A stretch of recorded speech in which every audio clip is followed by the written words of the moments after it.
અમદાવાદના વાડજમાં ફ્લાયઓવર બ્રિજની કામગીરી પૂર્ણતાના આરે છે. આગામી 15 દિવસમાં બ્રિજ સ્થાનિકો માટે ખુલ્લો મુકાય તેવી શક્યતા છે. ઓવરબ્રિજ શરૂ થતાં લોકોને ટ્રાફિકની સમસ્યામાંથી મુક્તિ મળશે. હાલ પશ્ચિમ અમદાવાદથી એરપોર્ટ તરફ જતા લોકો ટ્રાફિકથી પરેશાન છે. કેટલાક લોકો 1 થી 2 કિલોમીટર ફરીને જવા મજબૂર છે. ઓવરબ્રિજ શરૂ થવાથી ટ્રાફિક હળવો થશે તેવું વાહન ચાલકોનું માનવું છે.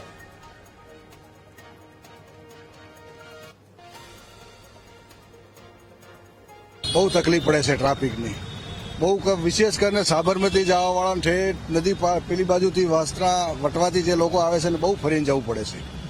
બ્રિજ બની જશે તો સમસ્યામાંથી છુટકારો મળશે. બ્રિજ બની જાય તો 100% થશે. અત્યારે અમે સીટીએમ થી આવ્યા તો લગભગ કેટલો ટ્રાફિક છે ફરીને આવ્યા. જો અત્યારે અમારે સાબરમતી બાજુ જવાનો છે તો એ પણ અડધો કિલોમીટર ટ્રાફિકમાં થઈને પાછી મતલબ આપણે ફરીને જવું પડશે. પહેલા અહીંથી જવાનું રહેતું, પછી અહીંથી ફરીને.